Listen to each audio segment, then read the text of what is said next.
अवधूत चिंतन श्री गुरुदेव दत्त श्री स्वामी समर्थ। नमस्कार भक्तांनो, बघा कित्येक वेळा आपल्या जवळची, आपल्या घरातली किंवा आपल्या कुटुंबातली जी लोक आहेत ते आपल्यावरती जळतात। ज्यांच्यावरती आपण खूप विश्वास ठेवतो तीच लोक आपला विश्वासघात करतात। ज्यांच्यावर आपण खूप प्रेम करतो तीच लोक आपल्याला सोडून जातात। बघा जर तुमच्याही आयुष्यात असं होत असेल, सतत तुम्हाला किंवा तुमच्या घराला नजर लागत असेल, घरामध्ये पैसा टिकत नसेल, घरात खूप क्लेश होत असेल, घरात सतत वादविवाद होत असतील, तर बघा ह्या सगळ्या गोष्टींचा नाश करण्यासाठी आज या व्हिडिओमध्ये मी तुम्हाला एक अत्यंत प्रभावी उपाय सांगणार आहे। अशी एक वस्तू जी तुम्हाला तुमच्या सोबत किंवा तुमच्या जवळ ठेवायची आहे।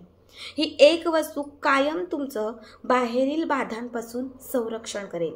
तुम्हाला कितीही शत्रूची पीडा असेल, कितीही तुमचा शत्रू तुम्हाला त्रास देत असेल, तर त्याच्या शत्रुत्वापासून तुम्हाला मुक्त करेल।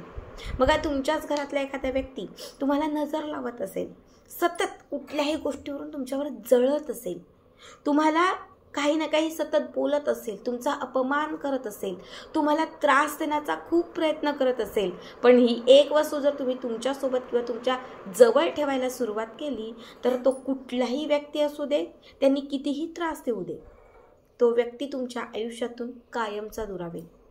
जो तुम्हाला तो त्रास देत आहे, जे काही तुमच्या पाठी तो करत आहे, ही वस्तू तुम्ही तुमच्यासोबत ठेवल्यानंतर ते सगळं त्या व्यक्तीवरती उलटेल। बघा बऱ्याच वेळा असं होतं की आपण एखादा नवीन व्यवसाय सुरू करतो, तो व्यवसाय 2-4 दिवस चांगला चालतो, पण त्याच्यानंतर व्यवसाय बंद पडतो, नफा होत नाही, बऱ्याच वेळा तोटा होतो, गिराईक लागत नाही आणि आपला जो व्यवसाय आहे तो बंद होतो। बऱ्याच वेळा काय होतं की घरात एखादी वस्तू खरेदी करून आणली, घरात एखादी छोट्यातली छोटी वस्तू आणली की त्याच्या दुसऱ्या-तिसऱ्या दिवसापासून घरात आजारपण येतं, घरात क्लेश व्हायला लागतात, घरात अडथळे येतात, घरात अडचणी होतात। लक्षात ठेवा, हे तेव्हाच होतं जेव्हा तुम्ही आणलेल्या वस्तूला त्या व्यक्तीची नजर लागते। कुणी ना कुणी असं होत असतं किंवा कुणी ना कुणी आपल्या आजूबाजूला आपल्या घरातलंच असं असतं की ज्याला ते बघवत नाही, तो जळतो। आपण जे काही घेतो ना त्यावरती तो जळतो। बघा जेव्हा ह्या गोष्टी आपल्यासोबत घडतात, जेव्हा सतत आपल्याला अशी नजर लावली जाते, सतत आपल्याला मागे खेचलं जातं, सतत आपल्या पाठी असं शत्रुत्व लावलं जातं, आपल्या पाठी असंख्य करणीबाधा केल्या जातात, तेव्हा लक्षात ठेवा, घाबरून जाऊ नका किंवा कुठल्याही प्रकारचे बाबा बुवा यांच्याकडे जाऊ नका, कुठल्याही पूजा घालू नका, काहीच करू नका, फक्त ही वस्तू जवळ ठेवा। आता सगळ्यात पहिला उपाय मी तुम्हाला सांगणार आहे, हा व्यवसायामध्ये प्रत्येक गोष्टीमध्ये यश मिळवण्यासाठी। बघा जर तुम्हाला नवीन व्यवसाय सुरू करायचा असेल किंवा जर तुम्ही सुरू केलेला व्यवसाय तुम्हाला पूर्वरत आणायचा असेल, व्यवसायात तुम्हाला प्रगती हवी असेल, व्यवसायात तुम्हाला यश हवं असेल, तुम्हाला एकधारी लिंबू घ्यायचा आहे। एकधारी लिंबू जर 10-20 लिंब असतील, तुम्ही कुठेही गेलात भाजीच्या दुकानामध्ये तुम्हाला तिथे लिंबू मिळतील, 10-20 लिंबू असतील, त्यात एक तरी लिंबू एकधारी लिंबू असतं। एकधारी लिंबू कसं ओळखायचं? आपलं जे लिंबू असतं तसंच हे लिंबू असतं, फक्त त्याला एका बाजूने कड असते, बारीक एक त्याला रेषा असते, बारीक एक छोटीशी धार त्याला आलेली असते, स्पष्ट ती दिसून जाते। तुम्ही अगदी त्या दुकानदाराला सांगितलं की दादा एकधारी लिंबू द्या ना यातलं शोधून, ते सुद्धा तुम्हाला सहज देतील। आता काय करायचं तर कुठल्याही शनिवारच्या दिवशी हे लिंबू घरी आणा, त्याच्या आधी आणलं तरीही चालेल, पण उपाय शनिवारीच करायचा। जे लिंबू आपण घेतलेलं आहे हे लिंबू तुम्हाला व्यवसायाच्या ठिकाणी घेऊन जायचं आहे। व्यवसायाच्या ज्या 4ही भिंती आहेत, ज्या 4ही दिशा आहेत, त्या 4ही दिशांना हे लिंबू स्पर्श करायचं आहे, म्हणजे हे लिंबू तुम्हाला टच करायचं आहे। त्यानंतर त्या व्यवसायाच्या समोर यायचं, त्या व्यवसायाचं जे मुख्य प्रवेशद्वार आहे, मुख्य दरवाजा आहे, त्यावरून 7 वेळा हे लिंबू उतरवायचं, वरपासून खालपर्यंत हे लिंबू उतरवायचं। उतरवल्यानंतर हे लिंबू समोर सरळ चालत जायचं, कुणाशी बोलायचं नाही, कुणाकडे बघायचं नाही, काहीच नाही, आणि हे जे लिंबू आहे ते सरळ एका समोरच्या दिशेला घेऊन त्याचे 4 तुकडे करायचे, 4 फोडी करायच्या आणि 4ही फोडी 4 दिशांना फेकून द्यायच्या।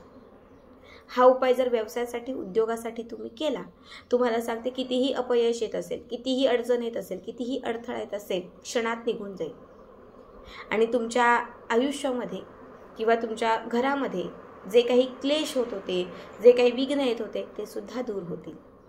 आता दुसरा उपाय, आपल्या घरात किंवा आपल्या आयुष्यात आपल्यावर जे जळणारे लोक आहेत त्यांना दूर करण्यासाठी। यासाठी सुद्धा तुम्हाला एकधारी लिंबू घ्यायचा आहे. कुठूनही लिंबाच्या दुकानातून एकधारी लिंबू घेऊन या. या एकधारी लिंबाला 7 लवंग टोचा. कशाही उभ्या आडव्या जशा जमतील तशा. फक्त त्या लिंबाला 7 लवंगा टोचा. आता हे लिंबू जे आहे ते काळ्या रंगाच्या कापडात बांधा. काळ्या रंगाचं जे कापड असतं त्या कापडामध्ये हे लिंबू ठेवा. घट्ट गाठ मारा. आता हे लिंबू जे आहे हे उजव्या हातात घ्या. उजव्या हातात घेऊन स्वतःवरून 7 वेळा ओवाळा. ठीक आहे. 7 वेळा हे लिंबू तुम्हाला ओवाळायचे, कारण तुमच्यावरती लोक जळतात, तुमच्या घरावर जळतात. तुम्ही काय घेतलं तर त्याच्यावर ते जळतात. म्हणून तुम्हाला स्वतःवरून 7 वेळा हे लिंबू ओवाळायचं आहे. 7 वेळा हे लिंबू ओवाळून झालं की त्याच्यानंतर हे लिंबू तुम्हाला पुन्हा एकदा आपल्या हातात पकडायचं आहे. उजव्याच हातात हाताची मूठ बंद करायची आहे. जो व्यक्ती तुमच्यावर जळतोय, जो व्यक्ती तुम्हाला नजर लावतोय, जो व्यक्ती तुमचा विश्वासघात करतोय, जो व्यक्ती तुमचा अपमान करतोय, जो व्यक्ती तुम्हाला सतत त्रास देतोय, त्या व्यक्तीचं नाव घ्यायचं. मात्र नाव घेत असताना तुम्हाला मी जो मंत्र सांगतेय तो मंत्र म्हणायचा. बघा, मंत्र आहे सर्वसिद्धेय सर्वसिद्धेय त्रासाय सर्वसिद्धेय त्रासाय गणेश नमः. आता गणेशच्या ऐवजी तुम्ही कुणाचंही नाव घेऊ शकता. सर्वसिद्धेय त्रासाय राहुल नमः. सर्वसिद्धेय त्रासाय मोहिनी नमः. सर्वसिद्धेय त्रासाय तनुजा नमः. सर्वसिद्धेय त्रासाय भक्ती नमः. जी नावं मी घेतलेली आहेत त्यामध्ये त्या व्यक्तीचं नाव घ्यायचं. सांगितलेला मंत्र जो आहे हा 51 वेळा म्हणायचा आणि त्याच्यानंतर त्या दिवसापासनं हे एकधारी लिंबू आपल्या सोबत ठेवायचं. कमीत कमी 21 दिवस हे लिंबू तुम्हाला तुमच्या जवळ किंवा तुमच्या सोबत ठेवायचं आहे. तुम्ही ज्या रूममध्ये झोपता तुम्ही त्या रूममध्ये ठेवू शकता, तुम्ही कपाटात ठेवू शकता, तुम्ही ड्रेसिंग टेबलमध्ये ठेवू शकता. कुठल्याही तुम्ही जिथे राहता त्या तुमच्या त्याच ओऱ्यामध्ये त्याच आजूबाजूला तुम्हाला हे लिंबू ठेवायचं आहे. जो 21वा दिवस असेल त्या 21व्या दिवशी हे लिंबू तुम्हाला तुमच्या जवळून काढायचं आहे. जिथे ठेवलेलं आहे तिथून काढायचं आहे आणि हे लिंबू तुम्हाला घराच्या बाहेर नेऊन आपल्या घराच्या बाहेर नेऊन हे लिंबू तुम्हाला एका दगडाने फोडायचं आहे. लिंबू खाली ठेवायचा आणि त्याच्यावरती एक मोठासा दगड आपटायचा. दगड आपटल्यानंतर लक्षात ठेवा ते लिंबू फुटलं पाहिजे अशा पद्धतीने ते लिंबू फोडायचं आहे. घरात येण्यापूर्वी स्वच्छ हातपाय धुवायचे आणि नंतरच घरात यायचं. हा उपाय फक्त तुम्ही करून बघा. तुमच्यावर जळणार तो प्रत्येक व्यक्ती तुमच्यापासून नाही दूर गेला तर तुम्ही मला सांगा.